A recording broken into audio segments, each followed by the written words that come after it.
Hi guys, I'm back, and I was thinking about how much I love children's books, and I have quite a collection, which I blame on being a teacher, but really, I just love children's books. I love looking at the world through a child's eyes. I love reading a story to them and seeing their faces light up and the expression and the excitement. It's always an adventure. So I realized that I did not have any Bible stories, children's books, and I asked Pastor John for some.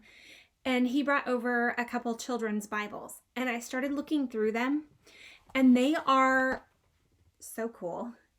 And about 2 hours later, I looked up and realized I was still reading. These are great. They have so many short stories, fantastic illustrations. If you don't have a children's Bible in your home and you have littles or grand littles or just love children's books like me, be sure you get a hold of one of these. And if you don't know how to get a hold of one or don't want to order one online, talk to Pastor John. He'll set you up with one. So I was thinking about looking at the world through the eyes of a child during this pandemic. And I started wondering how they see it. Are they mirroring your anxiety or your stress? Or are they really enjoying this time they get to spend at home with you? Are they learning a new skill? Do you get to spend more time reading books together? I just hope that you take advantage of this time to slow down and spend time with your kiddos and really make the best of this. So the story I want to read today is called The Friend of the Little Children, and I have illustrations for you. So, Jesus' friends were arguing. Who was most important helper in God's kingdom? They wanted to know. I am, James said. No, you're not, said Peter. I am. Nonsense, Matthew said. I'm the cleverest. No, you're not. Yes, I am. Yes, no, am too. This silliness went on and on like this for some time. You see, Jesus' friends had started thinking they had to do something to make themselves special to Jesus.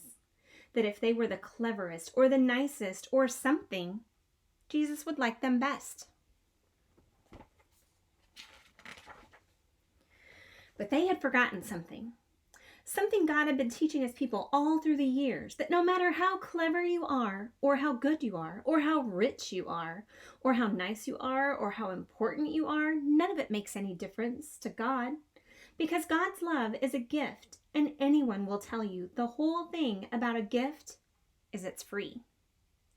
All you have to do is reach out your hands and take it. So while Jesus' friends were arguing, some people who knew all about getting gifts, in fact, you might say they were gift experts, had come to see Jesus. Who were they? The little children. Jesus' helpers tried to send them away. Jesus doesn't have time for you. He's too tired. But they were wrong. Jesus always has time for children. Don't ever send them away, Jesus said. Bring the little ones to me. Now, if you had been there, what would you think? Would you have to line up quietly to see Jesus? Do you think Jesus would have asked you how good you were before he gave you a hug?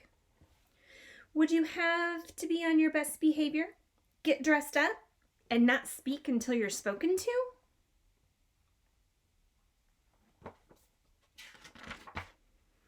Or would you have done just what these children did?